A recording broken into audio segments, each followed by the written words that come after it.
This is the Good Neighbor Podcast, the place where local businesses and neighbors come together. Here's your host, Sophia Yvette.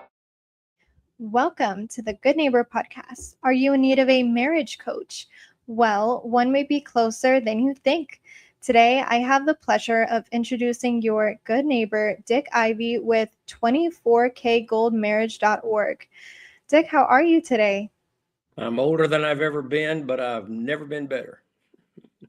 Fantastic. Now we are excited to learn all about your business today. Tell us a little bit about your company. Well, Barb and I are a blended family, so we have some divorce in our background. And when we got married almost 38 years ago now, we began to discover not long after we'd been married that we were importing some of the same stuff that had gotten us in trouble before. And we're pretty smart rats. We're highly educated. We've had great corporate careers. And so we decided that there must be something that we didn't know that we needed to go find out. So we began to assemble a list of experts in the field of relationship and marriage education.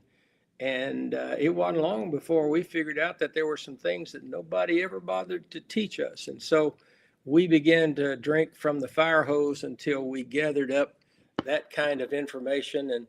And then we decided we would pick up best practices from a bunch of them and cobble them together. And then we would get about the business of trying to help others understand what it took to make relationships work and last forever. And we've been doing that for a long time. Wow. Now, would you say you can verify that those techniques definitely work from your own experience? We can, and we have. And in fact, over the years that we've been doing this, more than 30, I don't remember exactly how many years now, but we keep a record of the people that we have served over all this time. And to our knowledge, nobody who has come and done, and it's an intensive weekend that we do in our home, and we keep couples from Friday afternoon until sometime Sunday afternoon. And then we send them home with a covenant agreement of things they need to do together. And if they come and do the weekend, and then they go home and practice what we have taught them religiously for at least 12 months, to our knowledge, no couple that has done that has ever lost their marriage. Wow. Now, switching gears here for a second. What is the biggest myth or misconception when it comes to your industry and what it takes to keep couples together? Boy, Sophia, that's the biggest issue is that we live under a false flag in our culture. And the biggest one of those is what I call the 5 goods. If you find somebody that looks good, feels good, smells good, sounds good, and tastes good, oh, that must be my soulmate. And so we use that sort of romantic stage of life as the determinant on who we're going to be in relationship and how it ought to be forever. And the truth is, the new always wears off in relationships. And all relationships go through a series of stages. Some go a couple of stages in and then they just quit and start over. You know, they said, well, you must not have been Mr. Right or Ms. Right. You must have been Mr. Right now or Ms. Right now. And so what I need to do is go choose another one.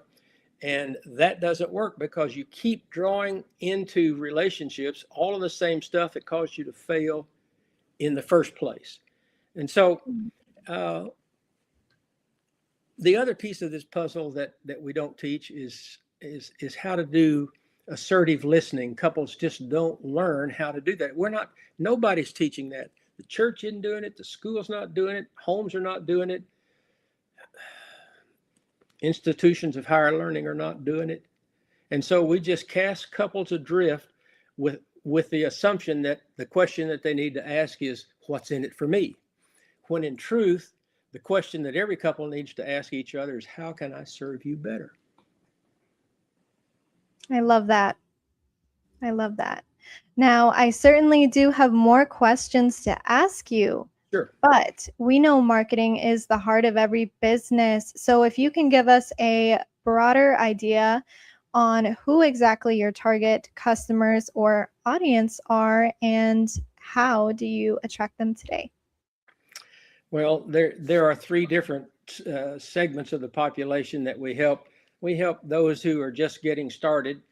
They're not really very good candidates for what to do because they have all of the answers, that they just don't have all the questions yet. And so we ask many of them that we help to get started, come back in about 18 months when you've got some scar tissue and let us help you then. The middle group these are people who have a pretty good relationship. They just like to make it better. And then the final group, and this is the biggest group of those we help, and that's those who have already fallen on hard times. They're at each other's throats. They may be contemplating divorce. They may have already divorced and are going to give it one more shot. But we can take troubled marriages and teach them these skills and show them how they work, and then they just show up. We have a website that we draw people to, but almost everybody that comes to us either comes from a therapist who recommends them to come to us, or because it's word of mouth, who's somebody who's been one of our clients and they've recommended somebody else to come. Wow. So have you and your wife ever thought about having your own podcast for the business before? We've thought about that, and we get so busy with other stuff, we just haven't made a commitment to do that. But I do publish two things every week. I publish a prayer every morning from Tuesday through Sunday, and then on Monday I publish a blog on relationship and marriage education. What was this morning's prayer? Oh, this one was. I'm writing the new ones for this week, and so I have to go back and look. But mostly they are things about. I pick out a topic. I write the prayer, and then I have a scripture verse that goes with it, and then I tag it with a piece of music.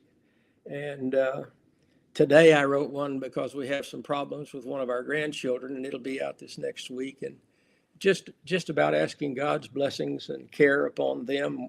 We have some that are terribly ill, and we've got some that are out of control. And grandparents don't always get an opportunity to do much about that. But best thing that we can do for them is, in addition to offering ourselves, is to pray over them all the time. Well, amen to that. Now, for our couples or our listeners who may be newly married or married for a while, what piece of advice would you like to leave them with today? I don't think you have enough time for all of that answer, but I'm going to give you at least it in a nutshell. Every couple that I know needs to find somebody that can teach them how to communicate effectively, and that's how to listen assertively, so that they learn to listen with curiosity, to understand and not to respond. Because so many couples get into a tandem monologue where one of them is talking and the other one's not listening. They're thinking about what I'm going to say when you give me a chance, and it just escalates off the charts, and it's not productive. And it is a learned skill. And so once you get that done, where couples can know you can be heard and understood and cared about, and you can get changes in behavior in a communication exercise, then they're in position to embrace the other bookend of what we teach, and that is how to have a servant's heart. And that's why learning how to say, how can I serve you best, is such an important part. And we do that by helping them learn how to give each other random acts of kindness all day, every day. And we teach an exercise that requires them to do at least one random act of kindness every day. So if we can communicate effectively, learning how to listen with curiosity to understand, and then develop the bookend of random acts of kindness, answering the question, how can I serve you best? They go home and learn how to do that. We don't have to worry about them anymore. Wow. I always thought when you find the right person, it's already in your heart to do random acts of kindness. You bring up a great point there. I don't think anybody finds a soulmate. They are created. And so whenever you find somebody that matches those 5 goods I told you about a while ago, you have all of the information you need to begin to form a relationship that will last you as long as you live. But you have to learn the skills that goes with it. And then you develop that soulmate relationship over time as you go through the bumps and the bruises and the good times and the bad together. And you forge a commitment that says one of us has to die in order to get out of this. Let's figure out how to do it where it's successful for both of us. Yes, a covenant. And I will say I do believe in soulmates, but I also believe you have to be that person, not just want to be with that person. No. That's the difference. Well, that's part of the false flag that says, if you get all this other stuff, everything else will work out, and it doesn't. And we're not being taught anywhere in our society how to do this right. And it just drives me nuts. And final question for you today. Where can our listeners go to learn more about 24kgoldmarriage.org? My phone, I'll take phone calls from anybody. It's 214-668-2980. Or my email is dick@dickivey. The last name is Ivey, dick@dickivey.com.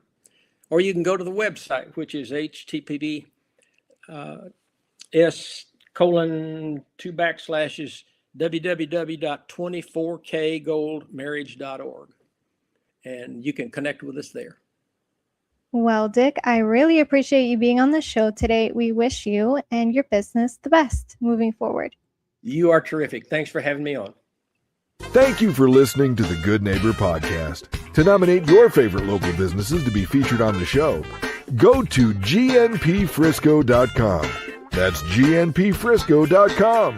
Or call 469-221-9345.